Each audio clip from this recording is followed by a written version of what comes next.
All right. I don't know, but what else? All right, I gotta get my script together. This thing is giving me so much trouble. I don't even know if we're live or not. Jeez. All right, so we have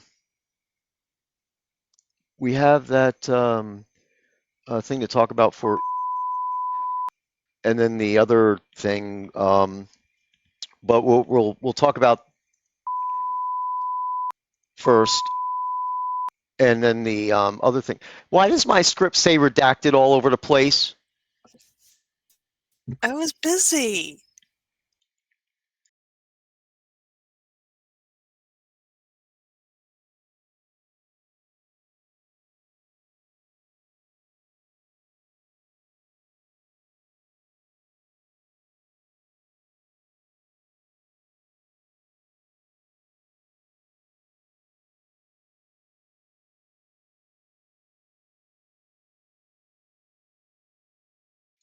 Come on.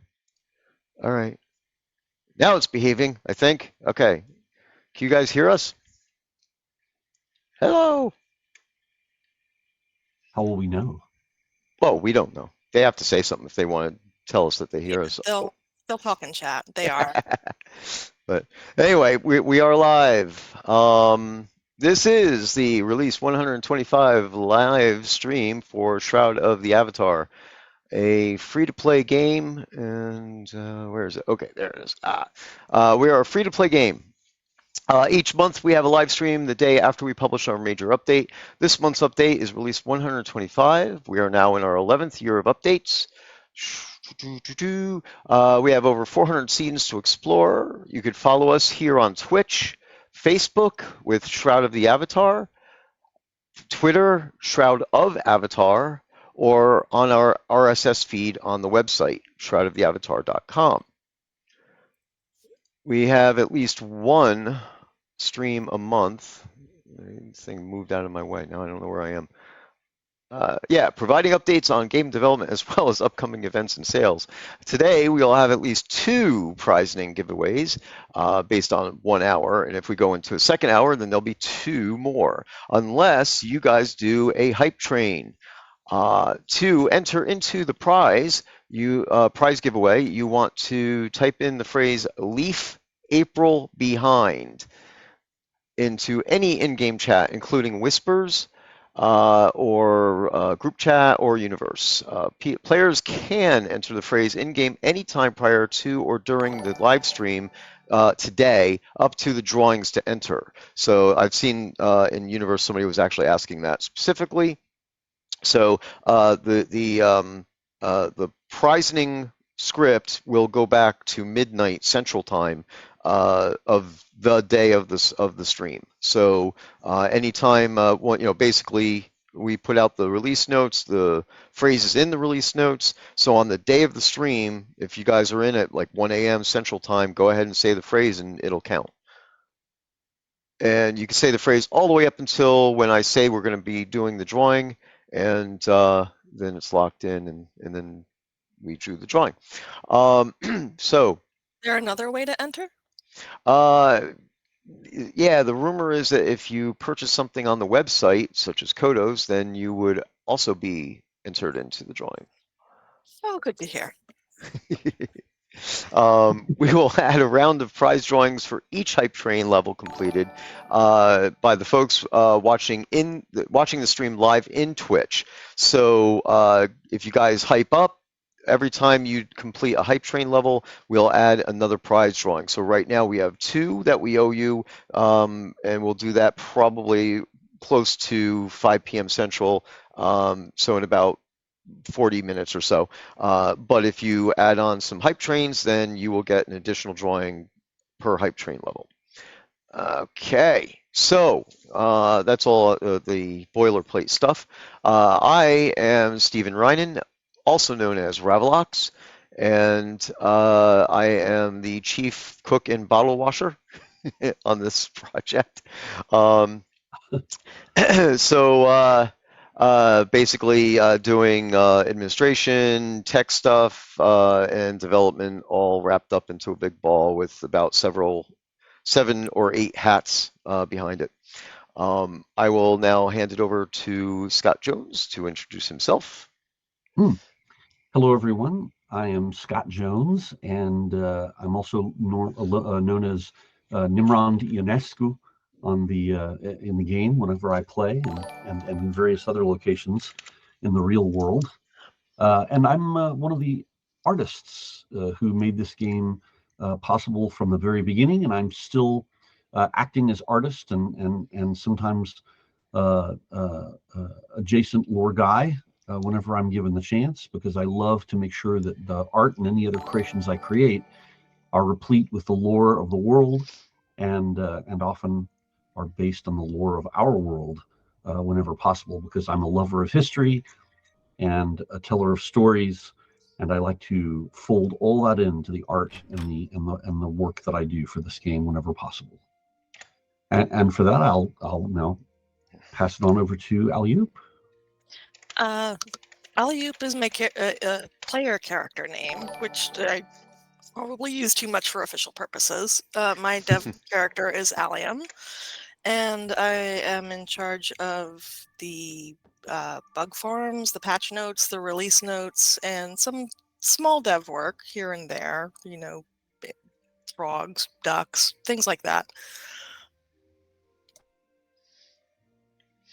Oh, Yep, there you go. oh, you said it went suddenly quiet. I didn't know if it was Yes, cut off or not. she was redacted. So, uh, so all right. So basically, this month I'm starting off in this is Decoration Station where we do some internal testing of items and stuff.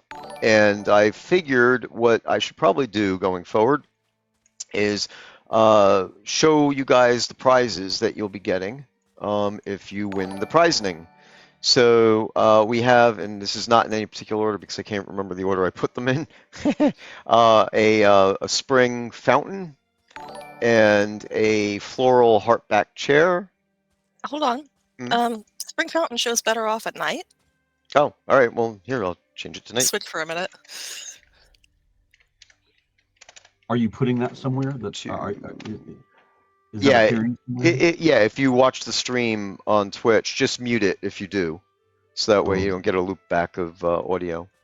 So, and I should maybe dismiss my light spell. Yeah. There we go. So floating candles in the dark. Yep. Very nice. So that will be one of the prizes. And get here. I chose 6 a.m. because the shadows play the best way, I guess.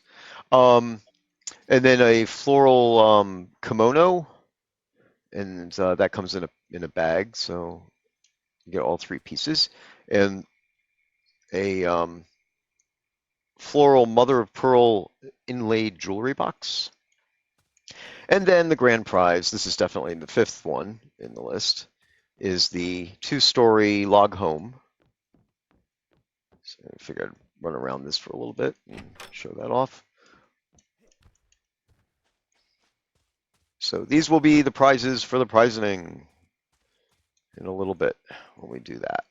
So now I will come over to Castle Atos because I'm sure a bunch of people are probably over there hanging out waiting for me. And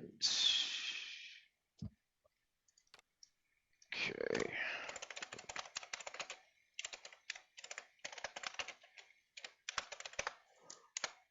Okay, heading over there. All right, so let's see. We got a little bit more stuff I could ramble on about. This month's sales, we have Kodos on sale for 20% off on the website, and the the rolling 2-hour in-game Crown Store sales will be 30% off, and this is through May 1st. So the entirety of May 1st is included in the sale.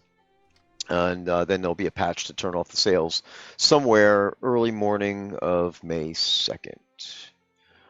Um, May's login reward will be a mixed berry torte cake and a confection stand. It's a decoration, it's not food. So, it's made of wax. Don't try to eat it. Um, and let's see, we have a bunch of new items in the Crown Store. Of course, the sub rewards will be delayed. Yes, of course, if you subscribe to the game, then you get the privilege of the exclusivity of having those items that we put out, these specific items that we put out for a period of time before everybody else can get them.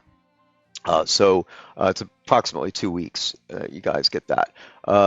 In the sub rewards this month, you got a set of sparse full foot flowering pavers. A full foot is a kind of a creeping vine thing, and the leaves are in the shape of like the foot of a horse, type of thing. Sometimes also called colt's foot, which Yeah. some people might be more familiar with. There you go. Yeah. And these particular pavers have yellow and orange, I think, flowers for that. So those are flowering pavers. It also has a blank ornate street lamp with sign. So this one actually has a sign that you could modify in game and specify what it is, like what street you're on or whatever, and it has a lamp on top, which is something we don't actually have other in the game. So we'll probably be putting more of those in as well. That's going to be in the store as a 6-pack. Then a very special chair, Nimron's elegant wooden lion chair. They're going to be sold in the store as a 2-pack, and all that will be available on the 10th. The subscriber reward bundle gets 1 street lamp and 1 chair, as well as the pavers. So, and then of course, if you do subscribe to the game, in addition to getting those items on a set of items every month, you also get there's titles that come every quarter for the first year, I think, and there's potions and dyes and things along those lines. So there's a bunch of bonuses. Definitely should check out the website.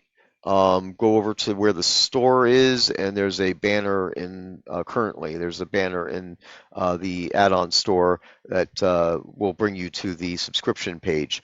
We're looking to change that and get the subscriptions plural a page of its own, so that way you can have access to the first tier and second tier of subscriptions. The first tier is $9 a month and gets you everything I was talking about, and again, there's more details on the page. And then the second tier will be $18 a month, and that'll get you more. Basically, the first tier of subscription gets 900 kodos. So for $9, 900 kodos, it's a straight out, win-win right there if you're planning on buying kodos. And then you get all the extra stuff. The second tier will be $18, and you'll get 2,000 kodos along with everything from the first tier, apart from the 900 kodos, because that's in the 2,000.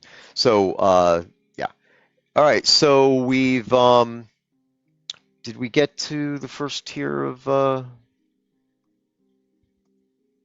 That's one thing I saw. It got up to 90% on the hype train. I didn't see if it actually made 100% on the hype train. So, all right. So, yeah. So we're looking to get the 2 tiers going, and actually waiting on Taslo to get that completed, and that is a work in progress.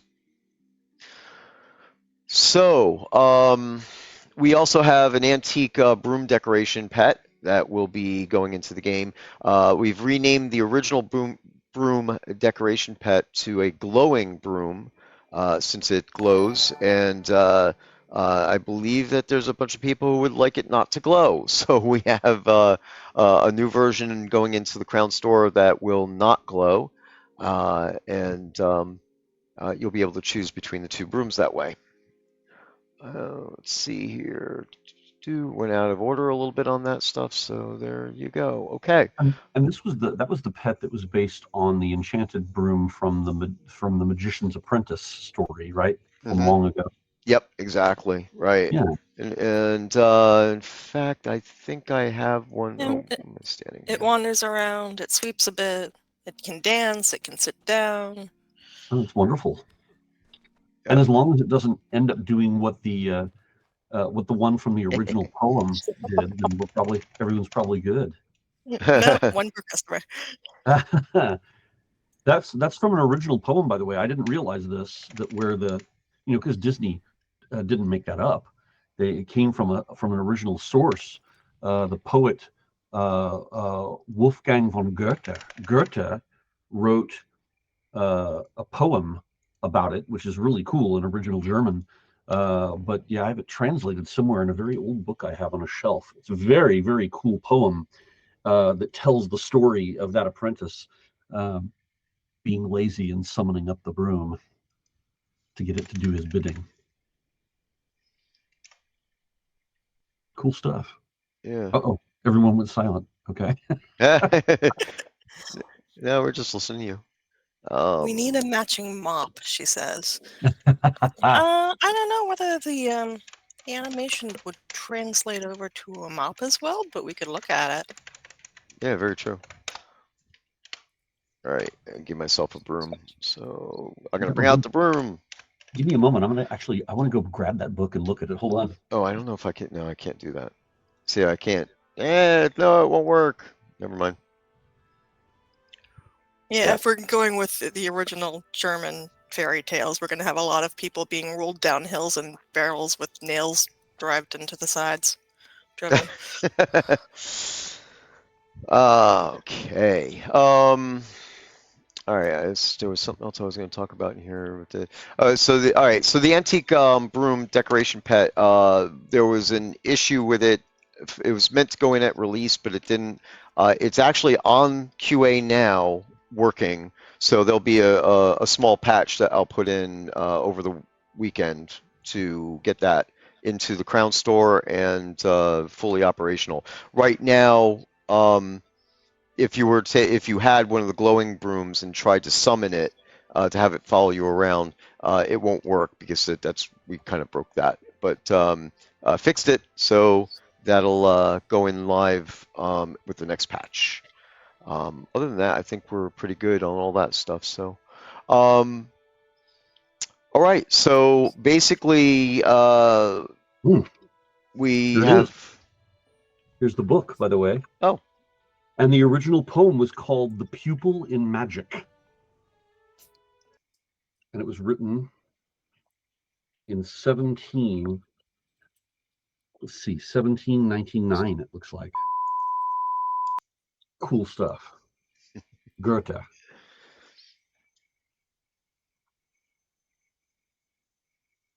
Anyway, just had to share that. Yep. Yeah, good notes to look it up later. Yeah, it's good stuff to check out later. If you like poetry, his stuff is good and dark. Yeah, I'm not sure my German is quite up to reading the original.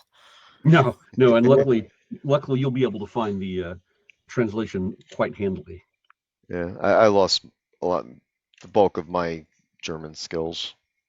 I used to know Japanese and German pretty well, but it just fades away over time. So, all right, so we have a question about the lava pools, and no, the last thing I tried to do to fix them did not work. So I set them aside. I'm going to have to figure that out. I don't know what to do about that mess. Something going on with the fishing, the fishing plane itself. Actually, I talked to Keith about it, and I think that he and I are probably going to have to look at that together and see if we can figure it out. So, because we spent some time. We spent some time, you and I, just trying to look at it and carefully consider what could be causing it. We went through a lot of different possibilities, and none to any avail. No. We rebuilt it. We redid the mesh, the structure of the thing, and hope that that was a problem because it did have blue box syndrome, and uh, so that's the things that we had found were blocking NPCs and emotes and stuff on properties. So the haystacks and uh, other items. So like even in this release, we fixed the toilets, which were blocking things, and the was it plesiosaur? Plesiosaur. Yeah, I keep wanting to say Yes, it's coelacanth. I don't know why, but yeah. So all the lava fish decorations have been sorted out now. that's And right. I got to be a taxidermist as well as a plumber this last week. This last week, it was yeah. quite exciting. So yeah, and you're welcome. Janzik is saying thank you for still looking into it. So as far as lava pools, I'm not letting it go. We got to get them fixed. Um, I don't really see a reason why they shouldn't work. So uh, it's got to be some kind of a conflict between different collision layers. There's a number of them in there, so um, I you know I got to spend some good time on it. And it's like Scotty said. I mean, what was that, like 5 days? We went in there and we did a whole bunch of stuff on it, and now I have to step back, and so that way I come back with it, with a fresh look. And this time I'm going to drag Keith into the pits of hell with me. So Yay! Pits of Hell. yeah, because once we get those fixed, we have plans for alternate versions, um, stuff that look like fumaroles, so like more natural looking ones, things like that, improvements to that type of thing. And of course, my next um, the next piece of content that I want to work on are player dungeons, player dungeon rooms, and there's a lava grotto that's going to be put into that as well. So I want to make sure that all this is working correctly for the fishing. Um, so we'll go with that. So this month, we were trying to release a bunch of things, and one of them was so not that's not working. Um, one of them was um, crap. What the hell was it? Don't- I actually have no idea where you're aiming here. Yeah. I know. I'm just having a moment. Uh, One of the things that we had to delay. Oh yeah, that's right. Yeah, we had a new scene template that we were working on, and that had to get pushed off. So it didn't get completed in time. Basically, right now, as some of you will notice, hopefully, that we're not really sticking to the tick tick tock thing. And I really do want to get to the point where we're actually doing one release every 3 months instead of having these monthly releases, because some of them will look thinner than others because of where we are in the development cycle with some of the more complicated content. So. Um, Over the last few months, we've added things into the game that we really should have held off until this month. So this month didn't look as great as it probably should have, because we've added things in and prior February, March, and so on. So basically, um, what we're going to do is continue working on the stuff that we're trying to get out this month.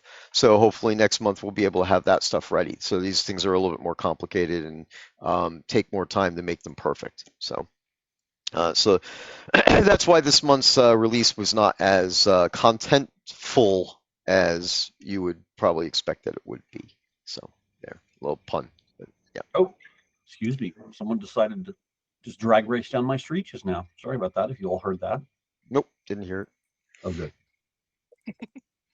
Okay, so Should we tell him about the redacted? Enough people have gotten it now. yeah. Give me 1 second though. I just want to say that I am currently uploading Actually, it might have finished. No, it's yeah, it's almost done.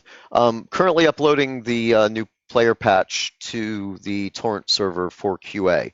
So we'll be publishing QA right now. Anybody who tries to log into QA is getting the message that everybody was getting on Thursday, that you need a newer version of the game to play. So we will be getting QA up and running for you guys momentarily. That QA will be the same as live now, so that brings them both up to the same level, except QA has the brooms working. So go ahead, Allium, if you want. So the redacted is the only time that I have used that word in the patch notes has always been for tankfish. So we added the neon tetra. And we had not much in the way of fresh and fetid water fish. And depending on the variety of tetra, it can be both. So that hit 2 birds with 1 stone for fish. And let's see, 10 of them have been caught aside from the initial one that I caught on live. So they're not too rare. Now, what is I keep forgetting, what does fetid water mean in this case? Well, Like in the brackish? real world, in the real world, you have fresh water and brackish water and salt water, but it's not really the same rules in game here because we tend to use fetid whenever we mean swamp water. Oh, okay. So dungeons, outdoor swamps that might not be brackish or fresh or who knows, just swamp water. So not necessarily flowing water. Yeah, just yucky water. Yeah, yucky water.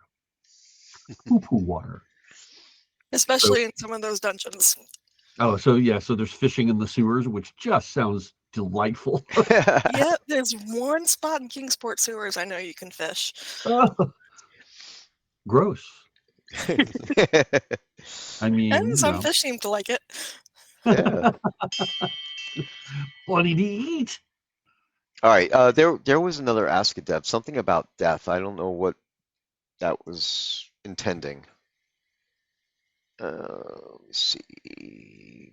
Go back to the Ask a Devs. Ah, I see. Okay. Yep, no idea. Oh well. So the next topic. We have actually over my shoulder. I don't know if you could tell. See, that is a brand new server. We are updating, as we've been talking about. We've been working on and updating the data center and all the software and hardware. So basically, we got a new server. I'm building that here now. This server is going to allow us to condense a bunch of our footprint in the data center, reduce our overall power consumption, and increase our performance capabilities. That server is way faster than anything we have now. So once we do this, our plan will be to have another one of these servers as well. So we'll be able to load balance between the two of them. Each one of these servers can handle the entire footprint of our project. The live server, the QA server, everything would be virtualized and put onto the server. So we'll have 2 different hosts, and they'll be shadowed, and we'll be able to switch back and forth between them at will. So this is really where we're heading. Chris and I have been working on that. I picked up the server from him over this last weekend, and I'm going to prep it and then bring it back down to Austin to put that in. Put that into production. And once we do that, then we will actually be able to finally move forward with our updates to several pieces of software, including Unity. So that's and that, my friends, is all thanks to you guys with your subscriptions and the 10K Kodo Pack sales that we've been doing, the one in December and the one last month with Star. So, please continue to support us as we move along. This, you guys know the team is extremely small, so things are a little bit slower at the moment, but with more subscriptions and more purchases, we will be able to update the game and start getting grow the size of the team and get more content in quicker. So we have no intention of stopping. The content will continue, and everything is stable as far as that's concerned. So, but it's just a little bit slow right now. That's all. So, no, there's no item this month. Mike Soda is asked if there is a special item. I don't want to flood that type of situation because these are really true rares. The idea is that like the 2024 version of the Dark Star Metronome, that will never appear anywhere else. I mean, even if I'm tempted, I will not pull it out of a thing and give it away. It's locked down. That's it, done.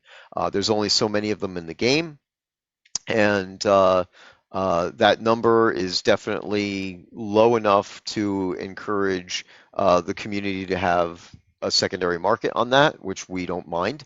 And everybody loves rares. So if we one of the things that I would say was definitely a misstep was putting things into the Crown Store that were intended to be more rare.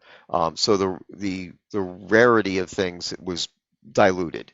So going forward, we will have special items that we'll make that are intended to be rare.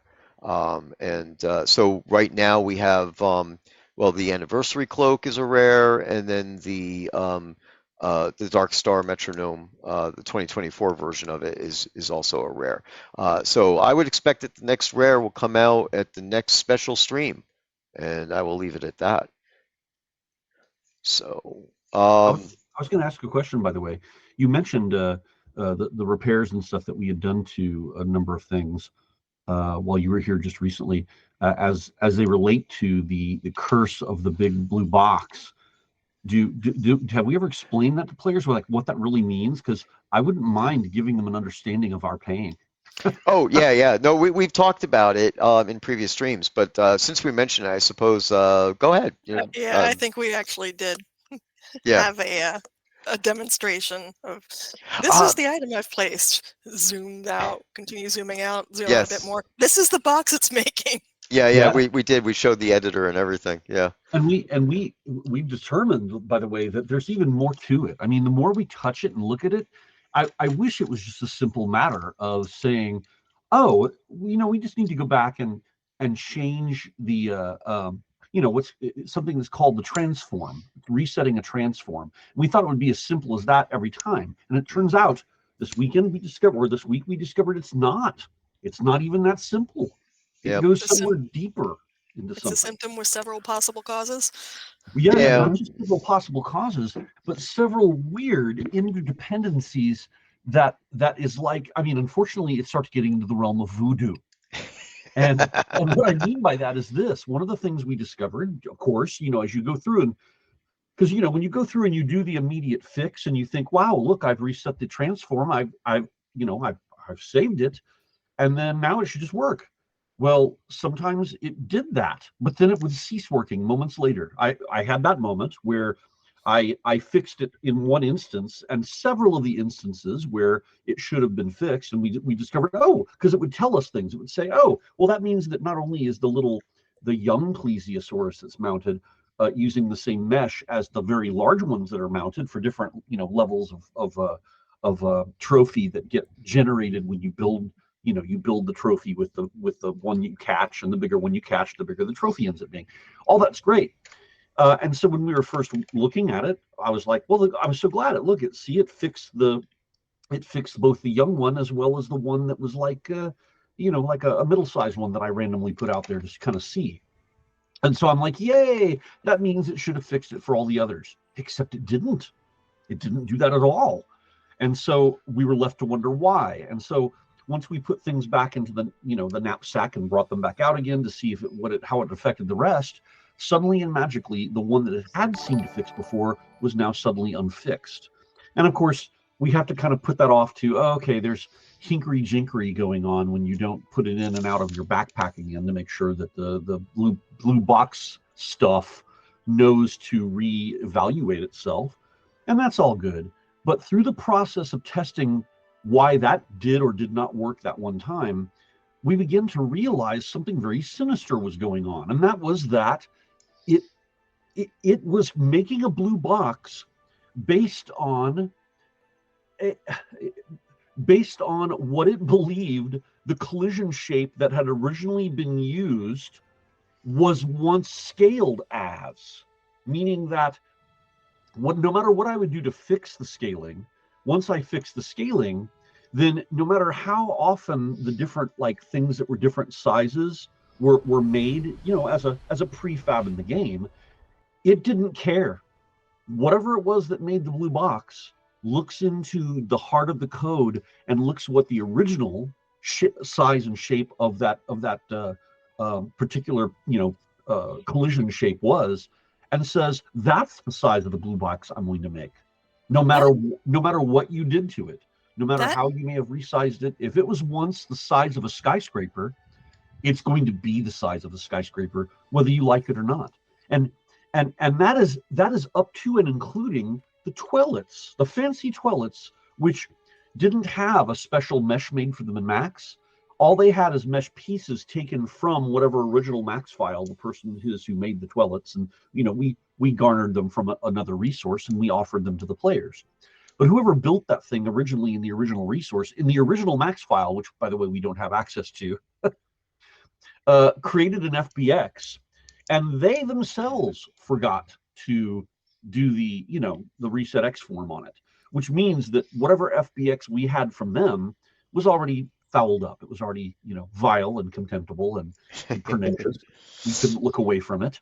It's trying its best. It's trying its best. It was certainly trying to me.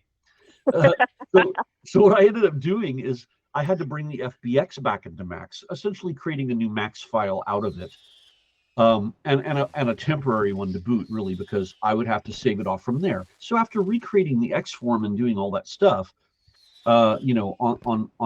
on those items, one of the things that I discovered is that you had to do it to all the items very carefully, and that is what was causing the toilets to mess up. Because luckily,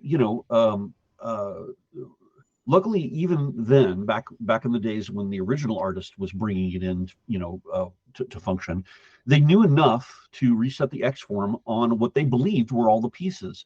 But the problem became because he had somehow forgotten to select every single one of the individual mesh pieces that went inside of that FBX, because the FBX is sort of a package that contains all the mesh pieces that were part of the mesh.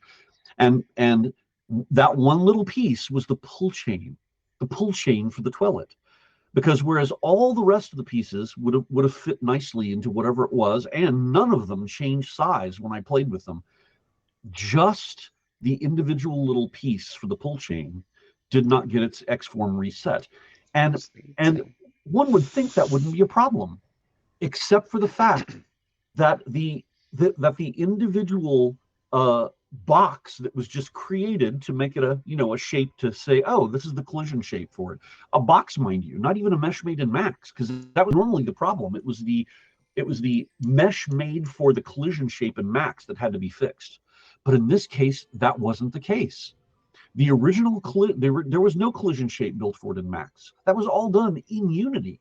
But the problem is, whatever deep magic, whatever deep cursed code inside of Unity tells the collision shape box you make for it, if you attach that collision box to a bit of a mesh that also wasn't properly reset with its transform, then whatever hinky-jinky problem and unfortunate size of that original mesh piece, mind you, just the piece used to render it visually, which normally you'd think no one should care about that. No one should care about the mesh used to make it look right, because that's not being used for collision, is it? It's not. And so when we just set up collision boxes, that should fix any problem. Except if you attach a collision box, as it turns out, to a visual piece of the mesh, that also didn't have a transform reset, then you will get the same problem. And that's what we discovered after dorking around with that long enough to realize that even though we cleaned out everything that had to do with anything that could possibly be a mesh problem, it was the visual mesh renderer shape that ended up being the problem. And that one little pull chain was set to a size in the original file in which it was made, which we don't have any power over really. I have to kind of recreate it in Max when I bring the FBX in and import it. That original keychain or that original pull chain was the size of a skyscraper. It was like the biggest skyscraper you could imagine. And so when I went in there, I didn't just see the typical giant blue box that we were used to seeing going out to the very edges of the spectrum. No, it was literally an enormously tall skyscraper whose corner just went right over the visual mesh piece of the toilet. And it made the entire toilet's blue box look like an unbelievably tall skyscraper that just went forever, an infinity into the sky. There's nothing I can do about it except basically re-import the whole thing, even including the visual mesh pieces, and make sure that that one was accurate and correct. And it was creating a piece of a mesh that essentially told its collider box to be floating somewhere out in the ether. And it wasn't even useful because the collider box didn't even have any functionality attached to it. You don't click on it to flush it. That collider box was there just so that you wouldn't run into the little yank chain. But guess what? We already had a perfectly functional collider box that was with the main part of the piece. And we could use that instead. We didn't need to have that extra collider box. A collider box, which no matter what I really did, would not go away until I basically just said, no, we don't need that box. I'm deleting it now, as per Steven's recommendation. And then once I did, and I deleted it for all the other versions of that fancy toilet, then the skyscraper magically went away and there was never a problem. Never a problem again. So this is just one of the many little cursed items that we sometimes have to work with in order to fix these weird little anomalies that literally want to maintain some element of cursed code in the deep depths of time when that file was originally made at the wrong scale by someone who had no idea what we were doing in our game and probably could have made it, years before we ever decided to place it in our game and make it available to our players. So yeah, it is like hunting down ancient curses from the past and finding some way around them or exorcising them completely. So, Yep. Hey. So, a couple of things happened in there. Winfield had posted up that Castle Atos' buff is now at max. So anybody, you might want to post that in Universal Winfield if you haven't already. Try to get everybody over here, and people are posting up their friends list numbers, and they're pretty high. So keeping in mind that if somebody sends you a friend request, well, like I have one right here, you should probably go ahead and accept the friend request. There's even on mine, I only have like 57 people on my friends list now, but I don't get on the game as often as I used to.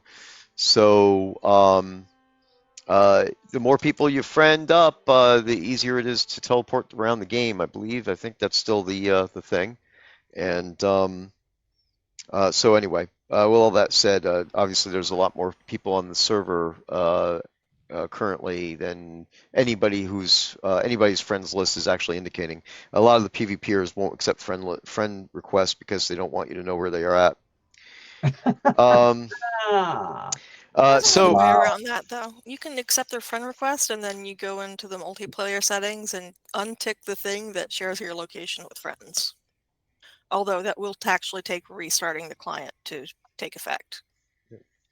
If you want to have friends and be PvP, you can. It's safe. Oh, and Twitch subs. I wanted to and this is where I am not the best streamer when it comes to this type of stuff. So I wanted to acknowledge all the folks who are resubbing and subscribing to our Twitch channel. and shouting bits, giving bits and gifting stuff. So sadly, I'm not the best at that, but I definitely wanted to acknowledge everybody who's doing that and thank you and encourage more people to do it. Yay! Um, Also, Jack Cynicist had asked about the vault stuff that exists in there now when I was talking about the rares. And I will say in a qualified yes that reassessing everything that's in the Crown Store, including prices and quantities and delivery methodology, is an ongoing thing. So some of the stuff that's in the store probably needs to be removed. I am not a fan of the vault. I do not like it. I don't think it should be there. And Um, nothing new has been added to it, it in a long time. Exactly. We will not add stuff to the vault. So that's again a reassurance that anything that we come up and we do on those special sales and things like that, they're not going to get added into the vault like, 6 months from now or something. It's just not going to happen. Um, but yeah, the vault, I think the vault is a negative. So we got to look at that and figure it out and start going through all the stuff. The store code is a mess.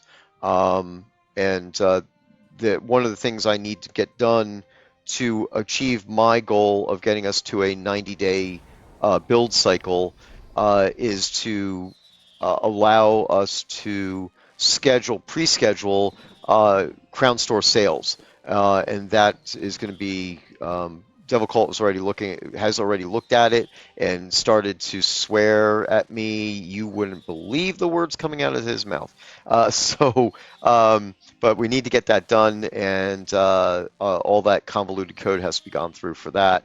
Then on the inventory side, um, I've actually done a preliminary printout of all the items that are in the Crown Store, and I need to go through all that to basically do a balance. The game requires balance in a number of ways, and the Crown Store has its own balance issues, so pricing wise and quantities and things like that. So I need to right size all that.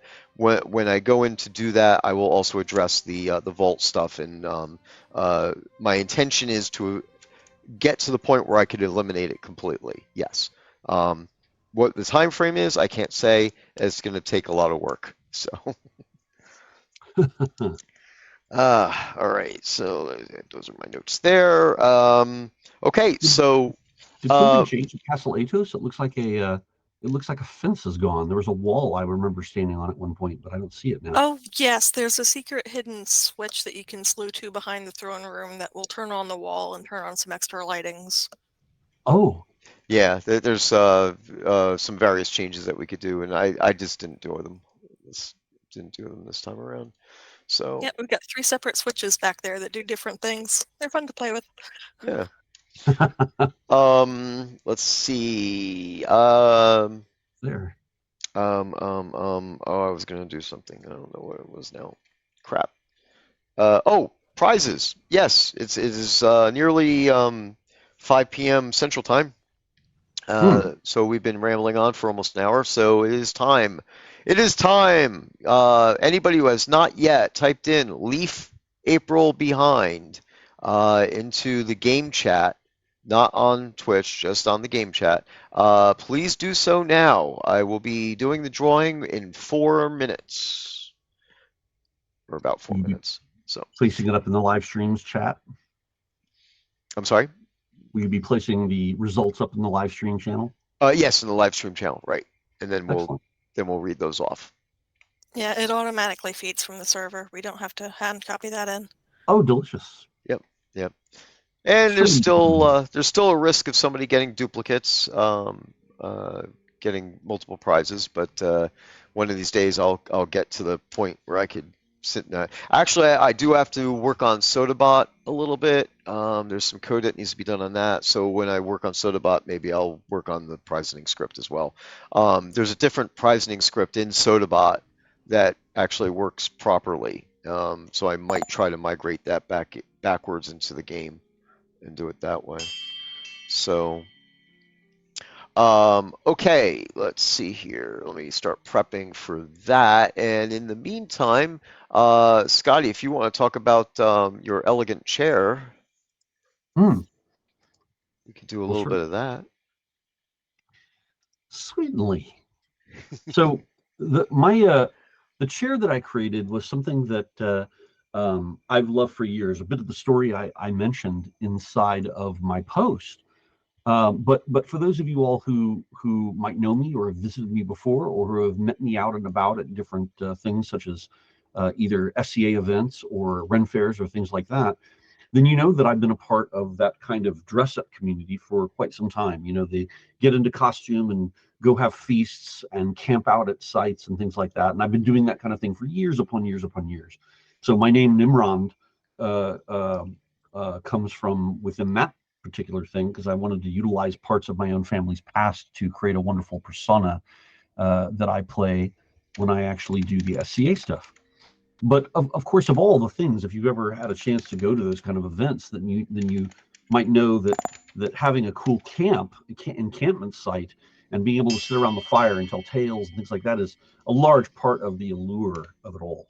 And so having cool camp furniture and things of that kind is definitely the way to go. But during that period, of course, when I first started to join the SCA and I was hanging out with you know folks like Richard Garriott back in the day, because he was actually there at a lot of those old SCA events. Don Chamino is who his persona was.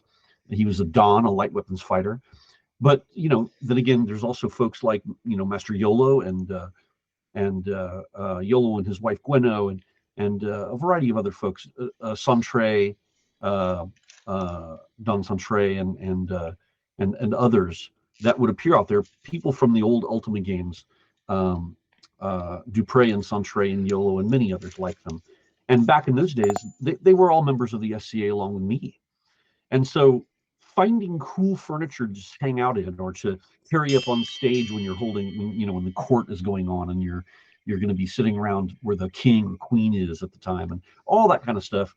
It was all for show, and everyone loved going out and looking for the coolest kind of stuff they could find. You would go to old pawn shops and you would go to old antique stores and garage sales and you would find whatever amazing tables and little side tables and benches. You'd find things that were painted in trompe l'oeil to make them look, like bits and pieces stuck out of them and were carved.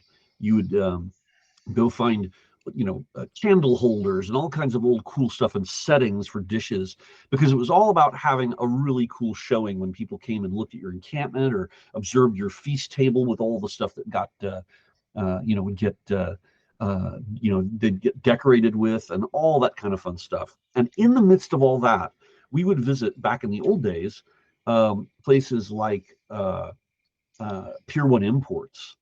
And way back then, we had seen that they were putting on sale all these amazing fold up chairs. Now, at the time, I didn't know the history behind them. I didn't realize that they were based on actual late medieval and early Renaissance style folding chairs that were used in encampments all the time. But as it turns out, folding chairs, handy dandy, camp folding chairs, go back as far as the Middle Ages and during the period of both active, dangerous, as well as opposance style jousting tournaments. So all the way back during the days of the crazy Maximilian armor and knights riding on horseback and jousting one another and trying to knock the hell or even kill each other on the field of battle. And then even further back till the old war encampments of knights on the field, awaiting battle. It was all about having things that were easy to pick up and easy to put down for camps. But of course, the richer you were, the more you wanted to show off what had at your disposal. And you had, all these people who were packing around your stuff, and you had objects that made your camp feel like a little miniature palace, wherever you were. And then because sometimes you had to work through the hardness of winters or whatever, so you were really outfitted with everything you possibly needed. And so encampment chairs, even something as fancy as what you see that I made, were actually a big deal way back, and I had no idea about that. So coming across those cool looking chairs at Pier 1 Imports, little did I realize that these things had been made in India, had been carved by folks and brought overseas, and then had been fielding Pier 1 for a while until they no longer wanted them anymore. They were like, okay, we're done with these. And so they were being sold at $15 each out of Pier 1 imports way back in the early 80s when I first moved to Corpus Christi, and we were all going gaga over buying cool stuff for our encampments at SCA events. So when I saw these, I bought as many as I could, and urged as many of my friends to do the same.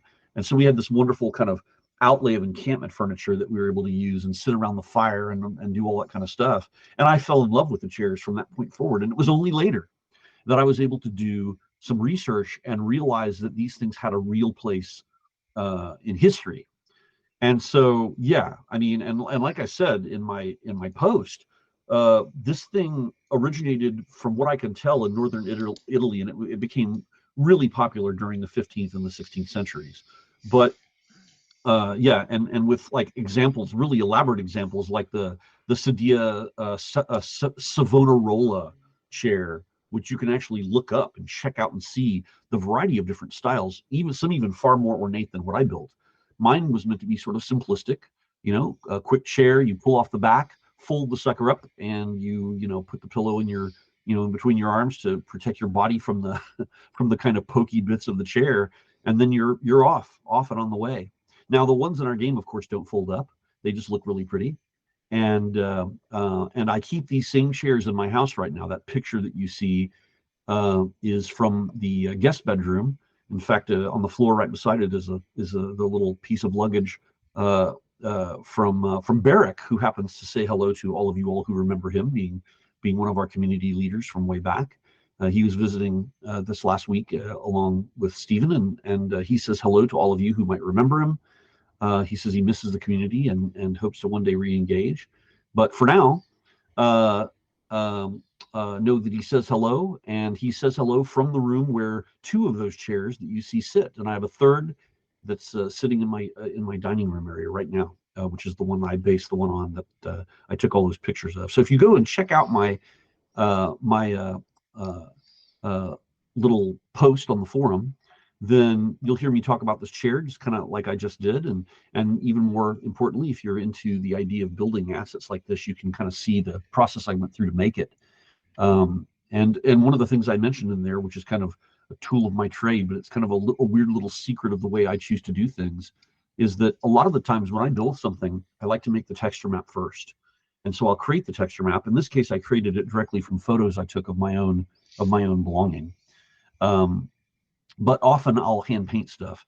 And I have an idea in advance about how I want to map the objects that I create with the texture map using UV coordinates and max. And so a lot of artists will create their model first, and then they'll kind of come up with texture maps to fit it later. And often we'll use algorithms that allow them to kind of explode their geometry out onto and flatten it out onto a plane, and then whatever painting they may have done in 3D in advance kind of gets thrown out with it, so that you can then do even more detailed painting or bring in other stuff. I don't like doing that though, because that algorithm sometimes doesn't it's not very effective, like space effective and use effective, and so it just sort of explodes all the individual polygons out in a way that it makes it really tough to reuse those texture maps. So I like to go in and make sure that texture maps get made in such a way that I can reuse them easily. I can really see very easily how they've been mapped onto the shape. Sometimes in cases where texture maps can be reused on other items of similar quality or design, like if I were to make some matching furniture to go with, like an end table or something later, that might have the same kind of dainty little lion's feet, and possibly the same kind of heads holding up a tabletop underneath so it sticks out the side and you can see the lion faces looking out.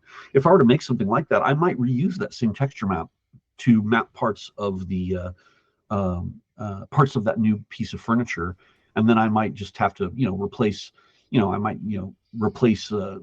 thing that allows me to make the little pillow and turn it into like a marble tabletop or something. So at some point in time, I might go back and reuse that texture so that I can tile bits and pieces of the new piece of furniture across that same texture, and not have to spend time creating the new texture for it. And the reason why that's super good is because the largest amount of time usually when you end up creating objects like this is to create an effective texture map and to map it on there using UVs.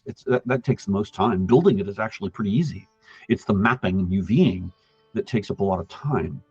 And so one of the things I do to save time is I will end up taking I'll think very carefully about the texture map in advance. I'll map it on a flat plane in Max. And then as if I were creating this at an arts and crafts table using like, a printed color printed copy on like cardboard paper or something, I will then use the tools in Max to cut around the image and then actually start folding like origami the already textured pieces into place, and then copying and pasting to make extra sides or edges or things like that, the bottom versus the top, all those things. But I'll literally act like I'm doing folded paper craft, but in the 3D Studio environment of Max, and I'll begin to get most of it folded together before, with all the textures intact, long before I ever create the rest of the geometry. And so that's how I kind of get things to kind of go together a little more swiftly than having to map everything, from the beginning by hand at the very, very end. Because a lot of my stuff that I make will be mapped in advance because I've just projected it on a flat piece and cut out and folded up the pieces as I go, like a piece of paper art. So that's how I kind of not cut corners per se, but I speed up the process. And that lets me pay a little bit more attention to the other details along the way and really get things picture perfect. So anyway, yeah, you can see all about that kind of process and hear about it as I write about it in the update for the forum post that I made, as opposed to the update, the forum post that I made. And I'll be doing something similar for other objects that I make in the future, and maybe even doing something similar from time to time when I simply go in and fix things, because I think it helps you all to kind of know what we go through to help fix and repair and make things work the way they should work, especially if things get botched up or have been botched up earlier on by something else or some other process. So yeah, look for the forum, look for more posts from me, and I'll get more of that stuff going as soon as I can. And hopefully you all enjoy that. Cool. Awesome. All right. Let's see. A couple of we have a bunch of more stuff to talk about actually. But we have prizes. Now I'm just we got to 90% of the first hype train, and I just go ahead and gave credit for that one because I don't know if I missed the stupid banner. I still haven't figured out a way to go back and see what hype train level we're currently on. If anybody knows, let me know. So, we have 3 prize runs in the Livestream channel. Who would like to read off what? Someone pick something and I'll read the other part of it. Okay, all right. Then I'm going to throw you under the bus. I'll read off the prize name. Okay. Okay, so the first prize. So again, just as a reminder, what we do is I'll read off the first prize and then read off the 3 names associated with that prize for the 3 entries. Okay. Absolutely. Okay. All right. The first prize is a fancy floral mother of pearl inlaid jewelry box. Well, that has been won by Ariel, by Lilith Ian, and by Darth Moots. There you go. And the next one is an ornate, large, red, floral, heart-backed armchair. The first one has been won by Christ Pallid, the second by Mythical, and the third by Mythical. There you go. So it's rare and weird, but some duplicates can occur. Wow. And actually, it's even rarer that it's 2 in a row like that. But they'll have a matching set now. Is that how it works? Yeah, exactly. They'll have 2 chairs. Fantastic.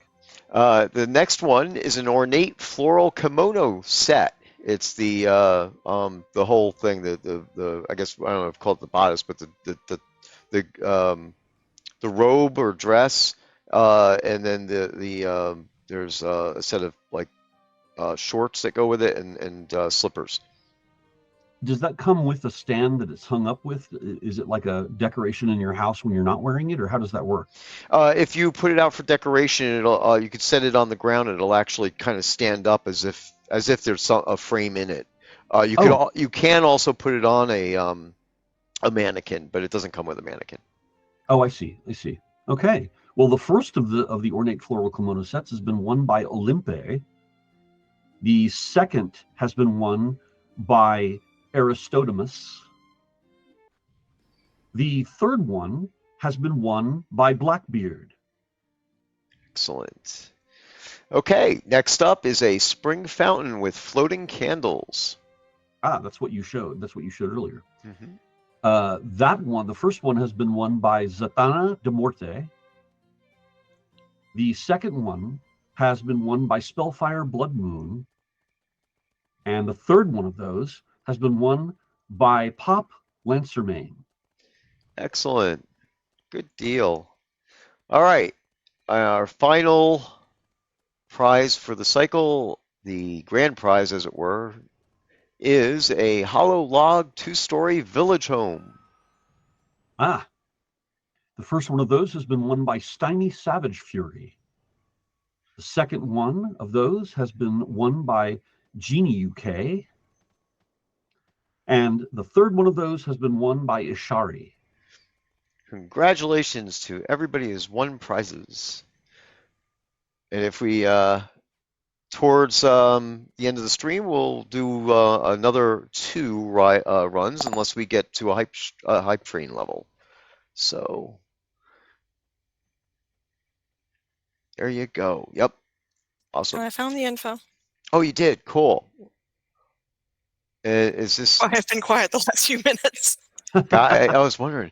Yeah, you have to show me how to do that. But so we did actually get to level 2. So I actually owe them another prizing. Oh, Did we get to level 3? Is it completed at level 3? No, I think that's from a previous Okay, last right. month. It says at the bottom. Oh, yeah, you're right. You're right. Okay. oh, Okay. so we didn't hit it this time. No. Okay. But we Unless did get, another one starts. so we got level 2, right? It looks like it, yeah. Oh, we got to level 2 this time of the hype train? Mm-hmm. Okay, so Okay. I'll do one more prizing. Okay. Okay, that'll run about 30 seconds, and we'll have that. And then, as I said, there'll be 2 more drawings towards the end of the stream, assuming that we end up ending the stream around 6 p.m. So it's another 45 minutes. And Winfield has a question about subscriber rewards. Okay. Those are by release, not by month. So if you subscribe before May 1st, you're going to get the R20. People can subscribe until the end of R125 and get the R125 rewards. It doesn't have to be before May 1st. There's no cutoff there. That is correct. Yep.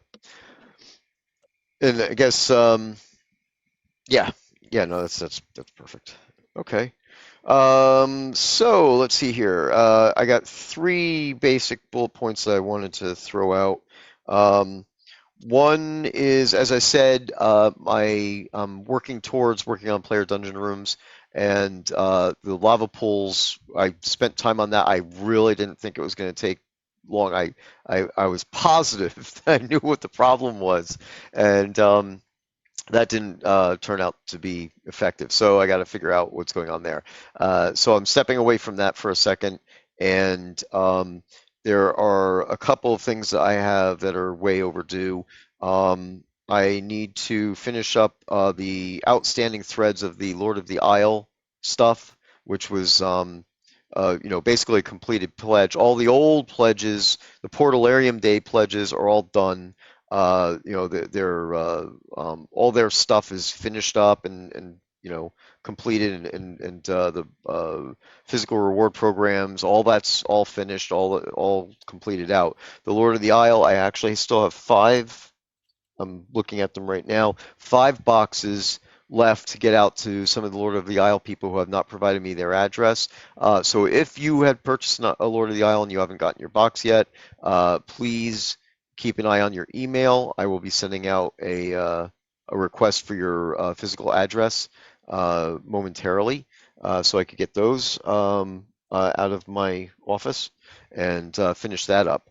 And Uh, there's some other physical stuff related to the Lord of the Isle, but Richard needs to speak to those because I don't have any control over that aspect of the things. The Lord of the Isle pledge was still created back in the Portalarium days, and we just honored Catnip honored the pledges being there and trying to complete that all out. So um, that's where we are. In game, I still owe the Lord of the Isle people their basement, and that is on the verge of being done, but I have to fix a few things in the scene.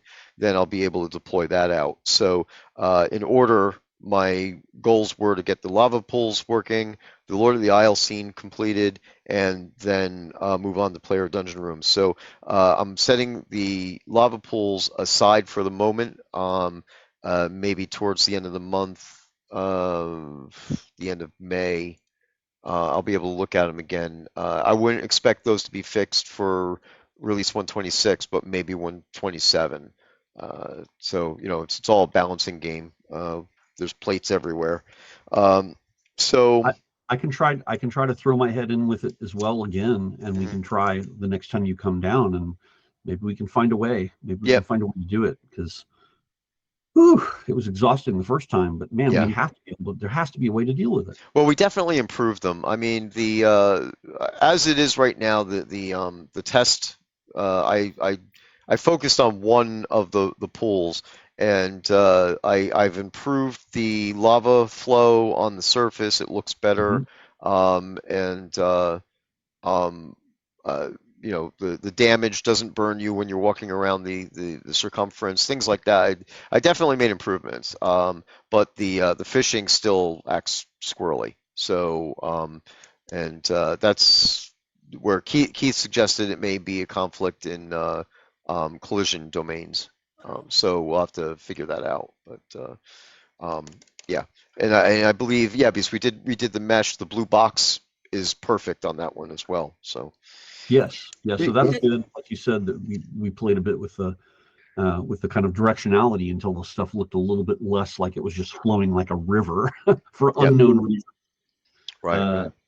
so that looks much better. And of course, once we get that done and you're able to figure out what's going on, then we can begin to apply it to that new stuff that you said, like the fumarole sides that look like more like the natural edges of some kind of like uh, uh, geological feature, as Hmm. opposed to just the ones that are sort of uh, stone basins. Yeah, yeah, Geological features, that'll look much cooler. yeah, exactly. I Um, thought of another possibility to check, yeah. which is right now you can deco in lava pools. You can put things that poke up through the lava, like tall stone poles that people could jump on and things like that. Huh. It might be possible that if you can't deco in the pool, then Mhm. maybe that would work. You'd have to test it and then see if you can add a deco in back after it's working. Oh, Right, that's a right. good idea. Yeah, yeah, good point. Because people like to decorate their pools like that, apparently. Yeah, Hmm, that makes sense. I haven't actually seen too many people doing that, but I don't want to take it away from them if we don't have to. Right. Hmm. Yep. So as I said, so in on my plate, I'm kind of setting them aside, but like Scotty said, so if come down there, maybe we can even go grab Keith and just get us all in the same room and bang on the thing until it's done. Oh, that's not a bad idea. And Yeah. he might Please even. don't bang on the lava. Yeah. Um, so basically I have the Lottie scene that needs some refinements and there's some bug fixes that need to be done to it. And once they're done, then I'm going to be doing player dungeon rooms. That is a bigger project overall, but I do have some low-hanging fruit that I could do that will add new rooms, and a slew of them if I do it correctly. So um, we we'll see what happens with that. That should be coming out. And again, that's something that should be held off for a content release, but I doubt that I'm going to want to wait. So I'll probably, as I do them, I'll just put them out there, and that's technically new content. And so the tick tick tock thing is kind of like um, um, blurry at this point. The prize bot, by the way, has thrown up its extra hype train thing that you requested. Oh, If you're ready to read those. yes, good point. I will pause where I am now, making note of what I've talked about because I don't have a brain anymore. Okay, so do you want to continue reading the player names? Sure. Okay. The fancy floral mother of pearl inlaid jewelry box will That go one, to, that first one, has been won by Arya Bloodmoon. and an ornate large red floral heart-backed armchair. That one has been won by Anya Ginster. The ornate floral kimono set. This one has been won by Temujin. And we have that spring fountain with floating candles. That has been won by Galdan Ritter. And the hollow log two-story village home goes to. Goes to Denarian Krengesbon. Yeah, very good. All right. I can never say that name. Um, Okay, so congratulations to the additional winners from that. So we are now at 4 prizings for the stream, and as I've said, we will have 2 more, and that's in about a half an hour. So if you have not yet in-game said "Leaf April behind," please be sure to say that now. So And probably especially good for Temmie to have gotten that kimono because I hear he's been losing a lot of pairs of pants. you want to expound on that? There is a contest that Claire put together that, let's see if I can find the link, that had several of us crafting complete sets of clothing and her dumping them into the loot table for people to collect and turn in before the deadline for prizes. And apparently a lot of people are getting Temujin's pants. It's disproportionate, and everything was crafted in the same numbers. That's pretty funny. RNG is a wonderful thing. So, okay, let me see. Going back to my rambling. So player dungeon rooms. That's my goal to get to, and I'm hoping to get some of that stuff started this release, and then I'm going to be continuing over the course of a few releases. As I said, there's a bigger project involved. I have basically a plan laid out, and part of it is I have some easy wins to throw in new rooms because they're basically already created, and I just need to add them in. Um, so that'll fluff up that the inventory of player dungeon rooms. But in the bigger overall project, I need to chart out everything and make sure that every different set type we have, like there's the green marble, there's the ancient stone, so on and so forth, that every single one of them has every piece. Yes, we need stairs. Yep, the stairs, the hallways, the corners, and stairs has definitely been a Transition big one. pieces. Yep, Yep. transitions, and that's one of the things that I know back in the day the transitions were not really great, and I'm hoping to put in more variances on the transition so that way you could have the right pieces to be able to go from all the different sets to all the different sets. Again, massive project. This is like a lot of stuff that needs to be done. I may tap into Scottie to help me with some of that stuff too, but Mm. it's going to be an ongoing project. I've been wanting to start that for well years now, but the charting out of everything has been a blocker, so I need to get time to sit down and do that. So, Yeah. Seriously, Phoenix Fire also mentions having foyers that go with those packs too, and that's a good point. yes, yeah, you're right. And yeah, more foyers would definitely be for foyers would definitely be a good idea. So, yeah, again, there's lots to do. So, as a good faith thing, I'm looking to create these initial set of additional dungeon rooms that I know that I can convert some stuff that exists into it, and so that way we could get into that type of thing again. Maybe I can even make. Yeah, actually, I'd like to make those into foyers as well. So that might be an experiment to do because yeah, we'll talk about that. So, um, all right, and then of course the big goal along the entire year is game balance, which we we were actually talking about this I think last night, and we have a bunch of work to do to get even ready to do it. So this is something that's going to be another ongoing project. It's massive. The team is so small. That this is going to be a challenge to do it and have any significant impact quickly. So just to give you an idea, game balance will have to include, as I said earlier, the crown store needs to be balanced out. So it's not all just like skills and things like that, right? Of course, skills and things like Bard and Taming and all the different skills that are in the game need to be balanced amongst each other. There are definitely some problems. Recipes, loot tables, XP, all this stuff. There's balance that has to be done across the entire game. It's a massive project, and I don't know how long this is going to take. Again, as with the player dungeons, there's a initial phase that needs to be done to map the stuff out. So we're going to have a ton of spreadsheets and a lot of number crunching to do. So this is going to take some time. Uh, Keep in mind that balance does not automatically mean nerf. I want to say that right off the bat.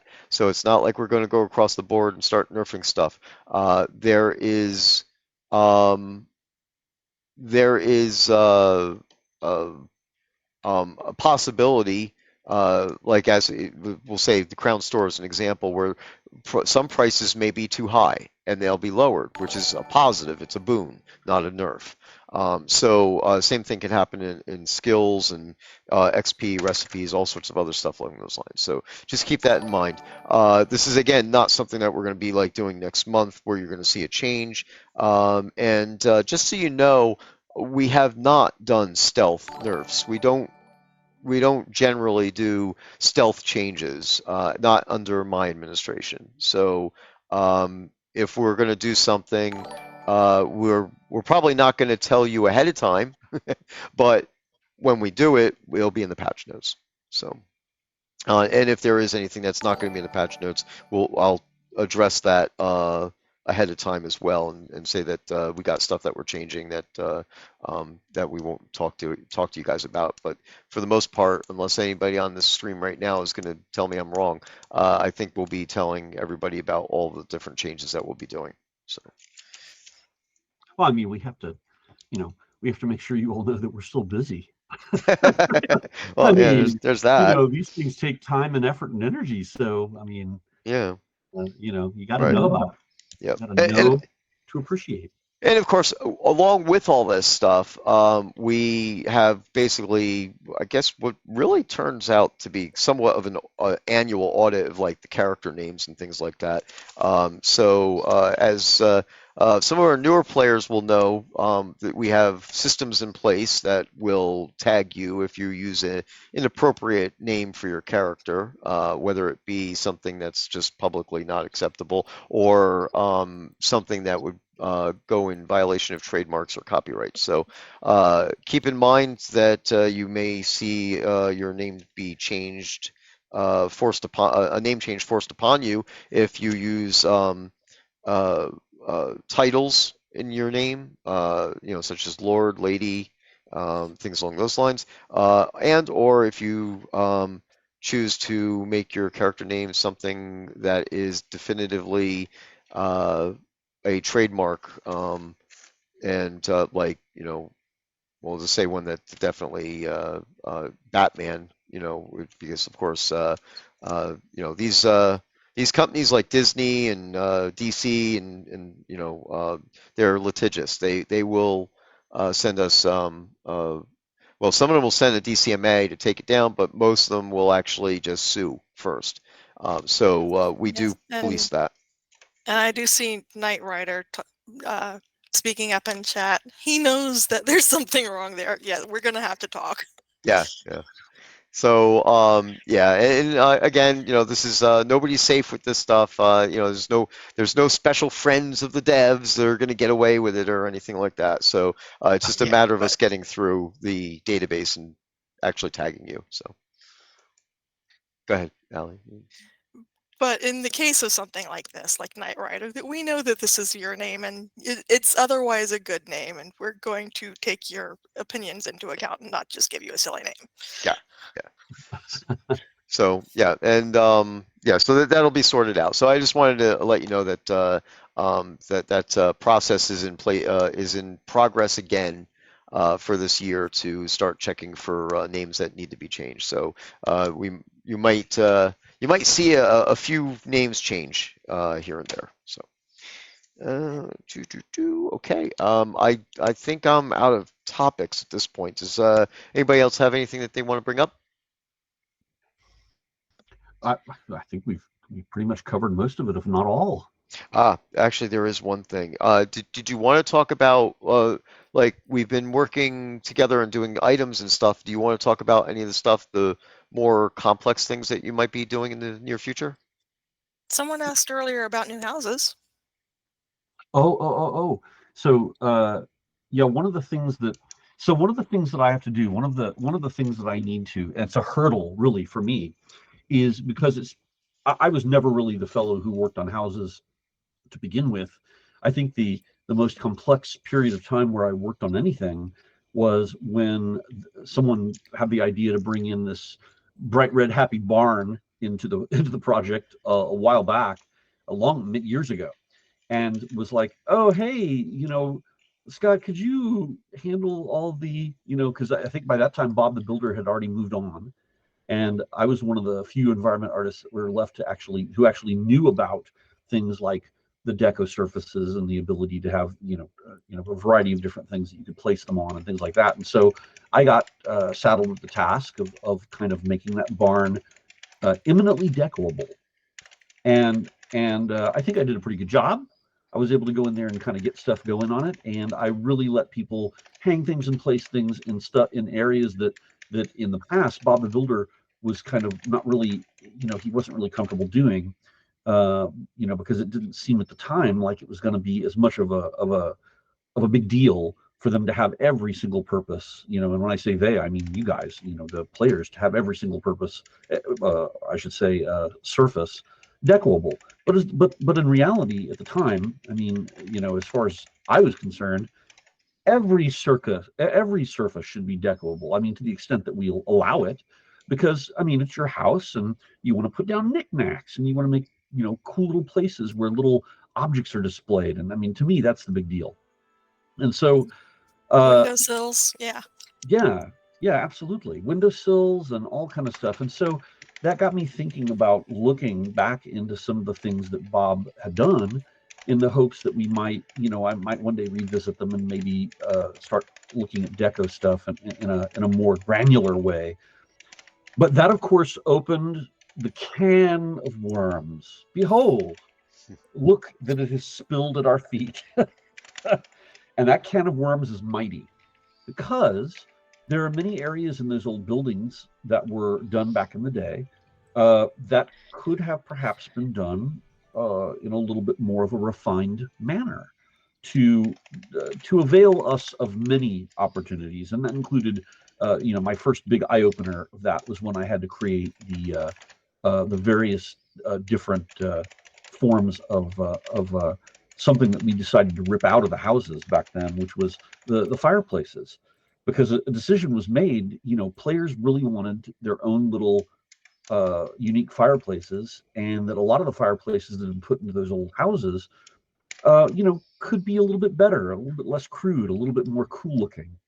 And so the decision was made at the time to rip out a lot of those old fireplaces and make it to where they could put fireplaces, players could place fireplaces wherever you wanted to place them. But that had its own little can of worms that opened up, which was, how to make it to where, for a lot of disparate houses that did not have a uniform set of measurements for how tall it was from floor to ceiling, and how wide the rooms could be, and how thick the walls were, and a lot of other things that had never been regimentally kind of decided upon, so that modularity was more of a possibility, because all those fireplace sets had to be modular, and they had to all be able to sort of fit together, but they also had to be able to stick in all the disparate different measurements of all the various houses that we had in the game, and of which, as you all have seen, there are many, many, many, many in many different styles. And Bob the Builder had a lot on his plate. I mean, he was kept busy all the time with nothing but practically housing. And so, unfortunately, there was no distinctive indicator as to how each house should be built, and how thick everything should be, and how wide certain areas should be, and how tall. So, unfortunately, what that meant was that there are a lot of older houses, including even the row houses, uh, but especially the even more elaborate and ornate houses, that didn't have any kind of definable regularity to the measurements that were used, and the spacing that was done, and you know how big stuff was. I think the only thing that started defining that were how big the doors needed to be, and how wide. But even that, and correct me if I'm wrong, you guys, you would know better than I, but not even all the doorways and everything had a definitive every time they're this big. I mean, it just depended. And some doors were made specifically for those houses, which meant that they weren't necessarily in all the houses. There's So, also a couple of places where you have nice fancy stairways that have a turn halfway down, and you can get caught on the ceiling of the lower level. oh, yes. So, and so starting to go through these houses and look at these kind of things, the kind of things like Ali just mentioned, um, you begin to realize that, what, there's a lot of work that can be done. And one of the things that Stephen had originally wanted me to kind of work on was a more elaborate building, in the hopes of having it, for sale later on, or sooner than later, really. But when I started to get into that, and what Stephen wanted it to be made out of, I realized that, wow, so not only is this not necessarily a Bob the Builder building, but it's an even more elaborate building than Bob would have ever necessarily touched.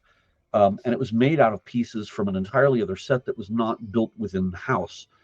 And so as I tried to start taking it apart and seeing what had been done, I realized that some of it had been done in Maya instead of Max by one of our other artists, Damon. And so recognizing that this thing was a kludge of a lot of different styles and thought processes put into how things should work, and it was not necessarily done in the way that it had been done in the past that I was familiar with, I realized I was in for a bucket of trouble, because it had been years since I'd touched anything like this.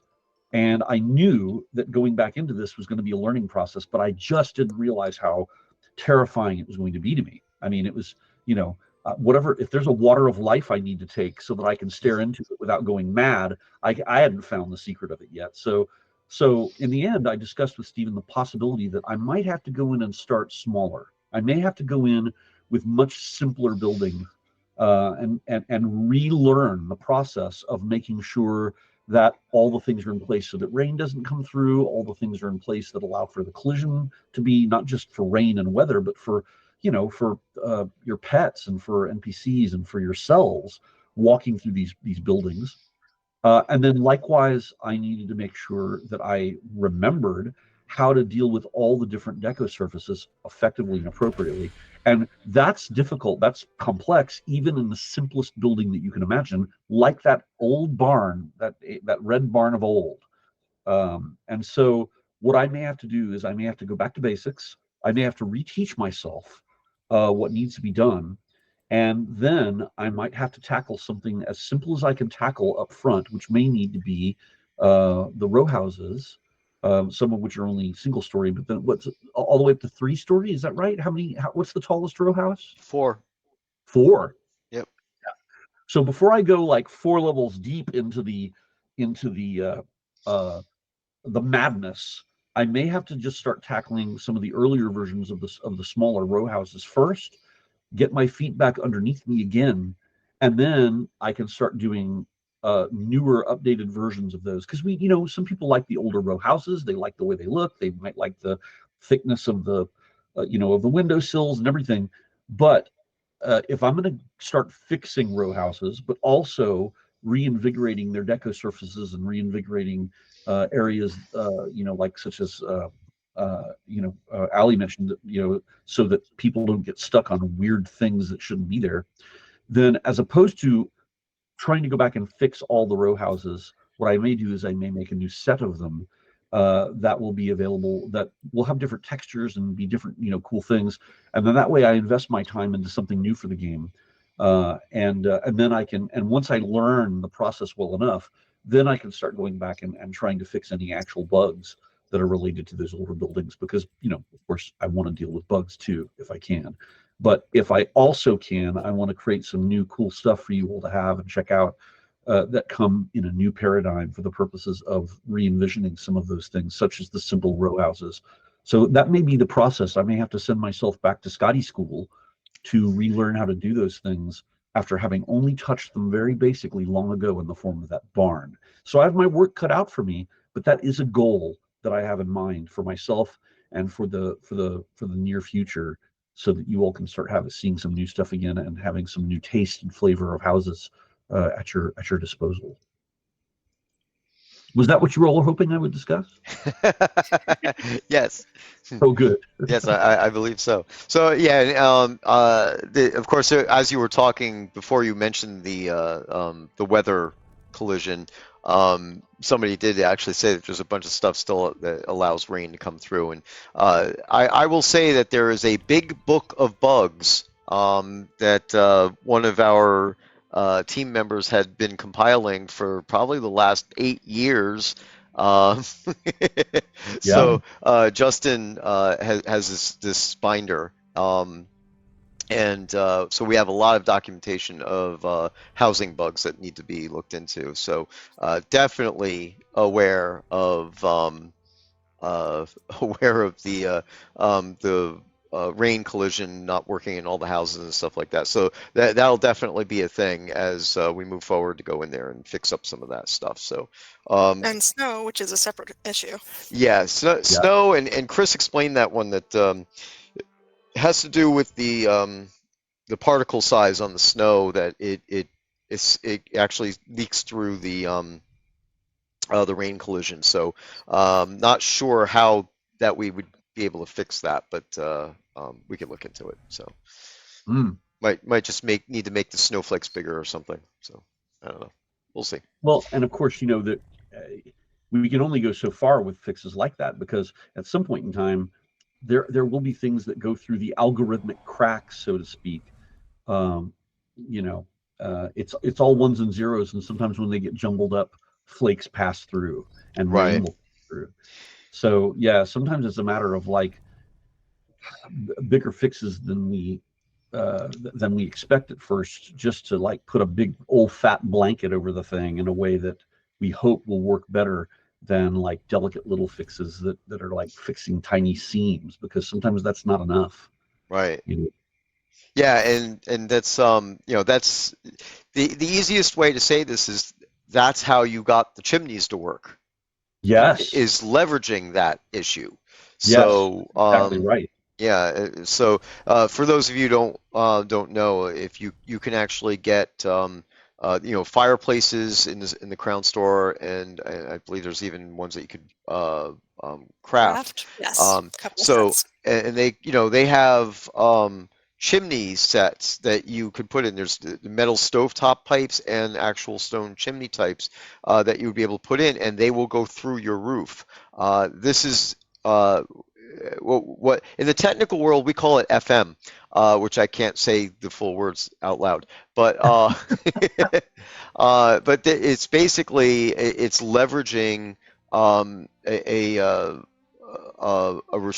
won't say a restriction, but a limitation of the systems that trick the item to allow it to go through the roof without any special tech.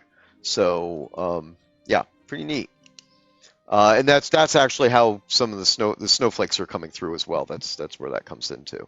That's right. I mean, it really comes down to the fact that I'm taking advantage of something that is so rough that it lets me get away with stuff when it came to those those chimney pieces. I mean, it Right. literally was me getting away with stuff, and it was me, messing up and down with little like collision planes until it worked.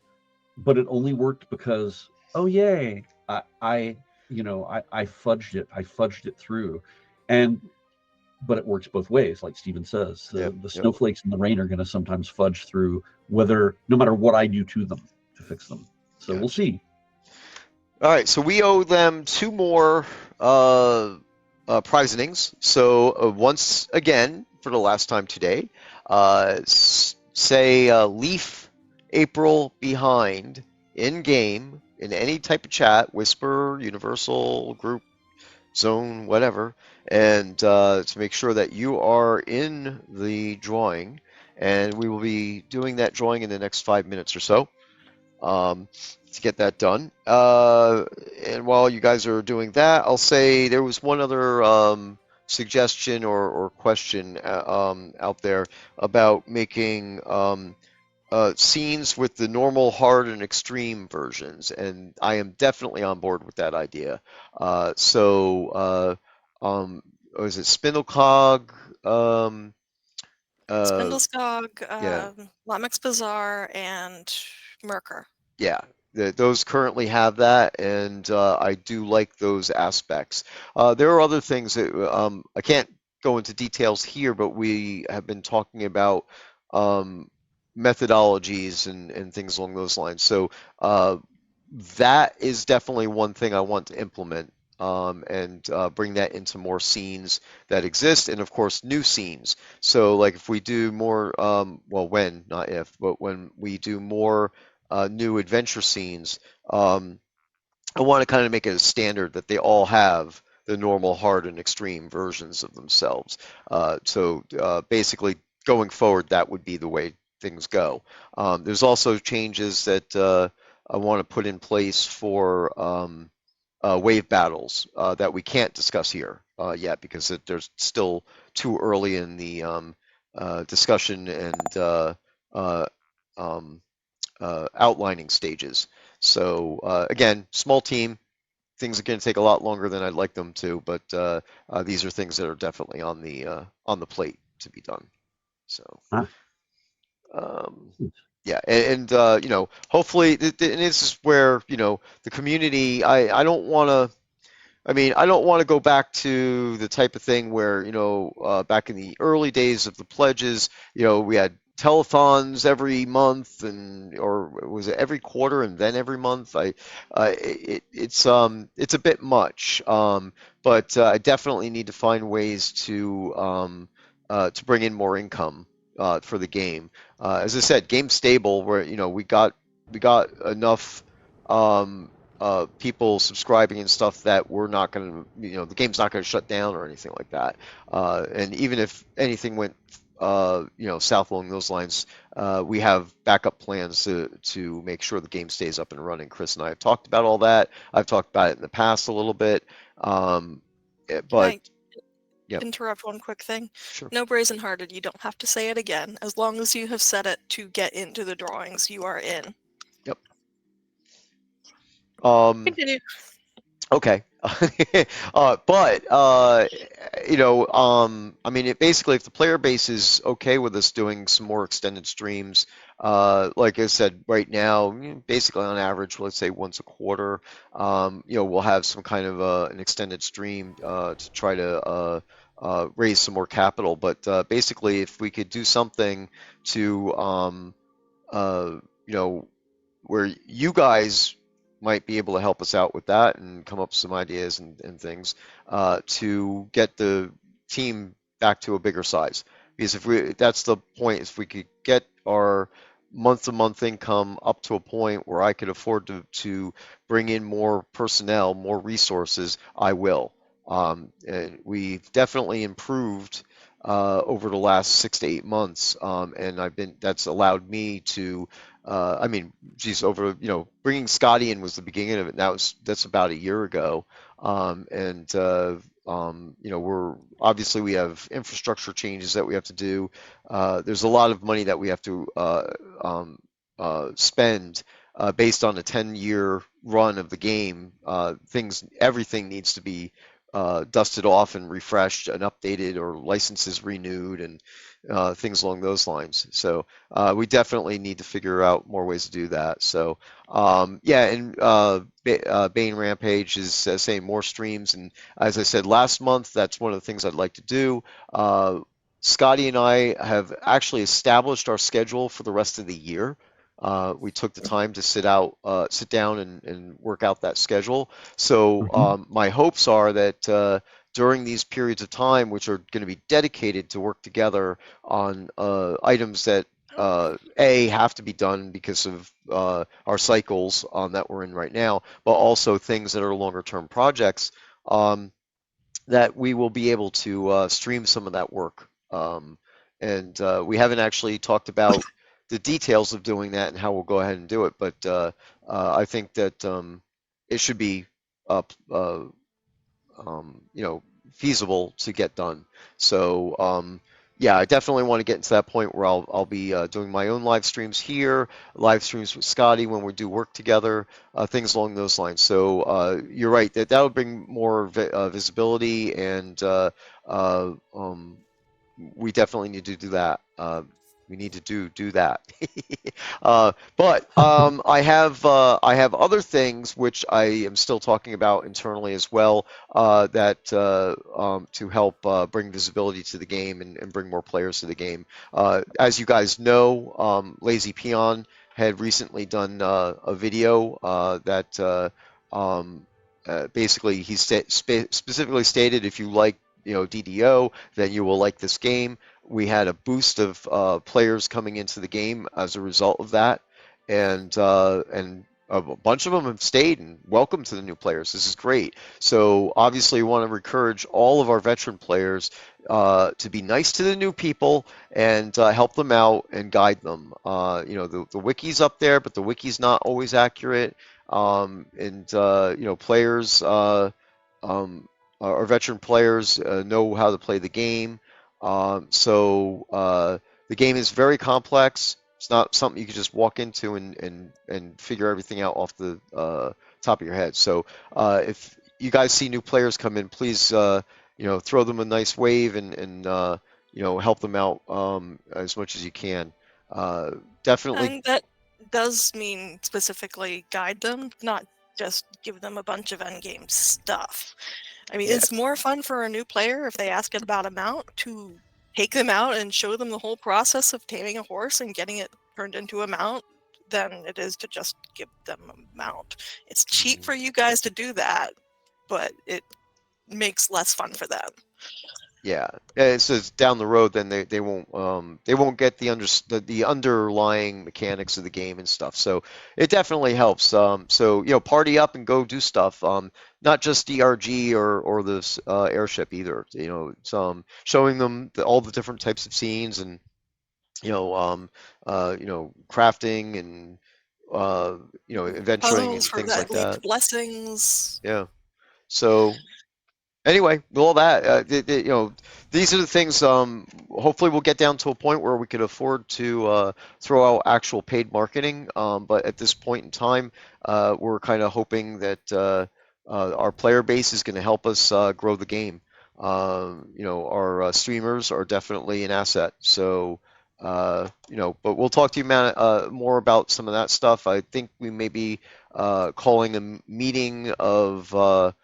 Calling a meeting together with some of the streamers, or the people in the streaming program, I should say, to discuss some ideas and things along those lines. But this is all still in the framework stage, and we have to figure that out before we can make any announcements, or call any meetings, and talk about what we want to do.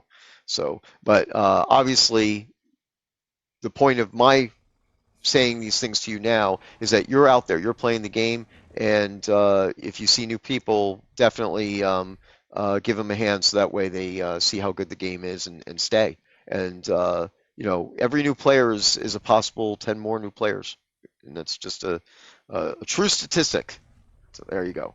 Well, the other true statistic being the more creatives we have in the seats on our side of the fence too, the more cool things that we can do for you guys, and that's of course one of our primary motivators. Right. Yeah. So the more subscriptions, the more people buying POTs and all those other things definitely help. And I will say that the game has improved its cycle over throughout 2024 so far, and all I can do is hope that we continue this trend.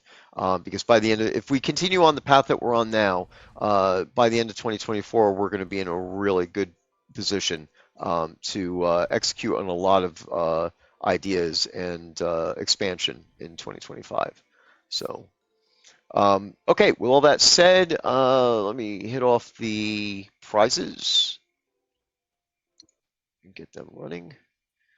And then we gotta find ourselves a raid, and that'll be it for today. So thank you everybody for hanging out with us, and continue playing and enjoying the game. And obviously, if you have questions about mechanics, ask a dev. If you have ideas or things that you would like to see in the game, the wish list in the forums would be the place to go for that. And if you see a bug, please report it in the bug forums. And if you want to take advantage of reporting bugs and getting something for that, join the bug brigade. All you have to do is send a PM to myself. It's me they should send the PM to, right, Allium? Yes. Yeah. Although So you're free to copy me as well. okay, and then we'll get you signed up for the Bug Brigade, and with those come monthly rewards for your participation, reporting bugs, helping to test bugs or test solutions to the bugs.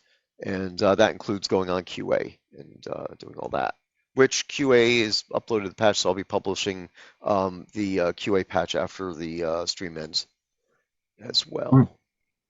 Right after I update the database, I'll bring the live database over to QA as well. Get that done. I think I have one more prizing here to do. There. Okay. All right. So that's it. So in my normal rambling modes, hopefully I've been educational, informational, and entertained you all. So yeah. And likewise. All right. So okay, we got one. Yes, All we right. know there's a last prize and we're waiting for it to pop up. Okay, so here it is. We have the prizing. Do you want to continue to do the player names? Sure, if you'd like. Although I don't want to take that away from. Do you enjoy doing it? Oh no, not at all. No. No, that's the harder stuff. But most of the names are easy to say, but once in a while there's Okay. like Okay. Denarius. So yeah, so we have two of them, right? There's the two Yep. of them. Yeah, the last Okay. two there. Yeah. And for you either, Allie, do you want? No, thank you. You guys can Okay. have fun. Okay. Okay. Well, very well then.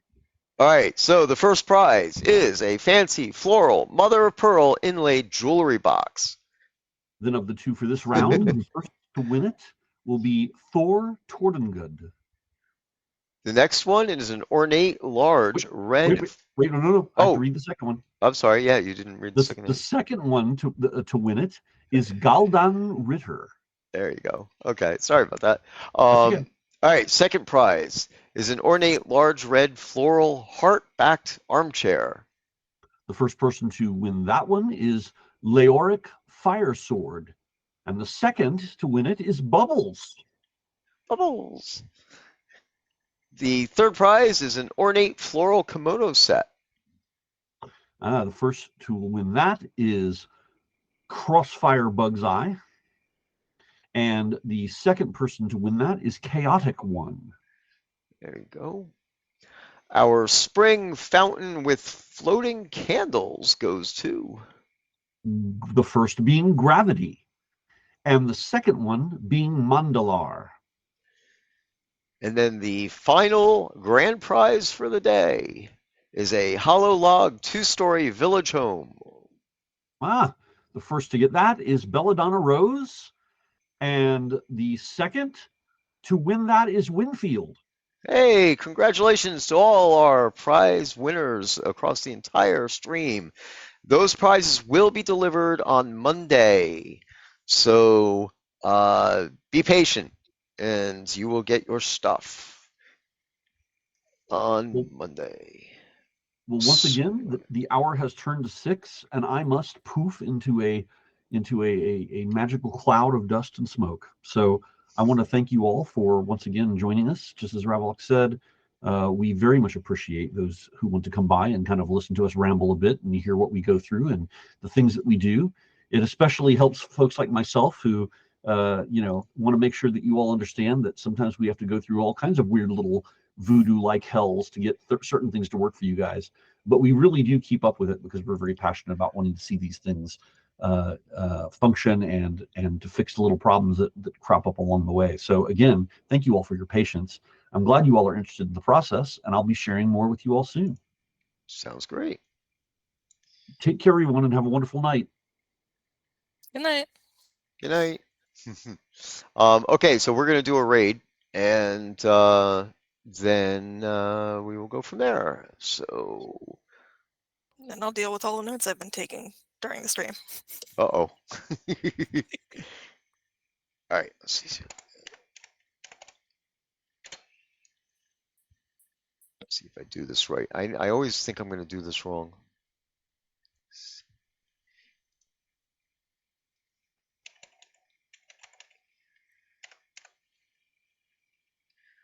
All right, Vincini says that you're starting your stream, so oh, there you are. You're on there.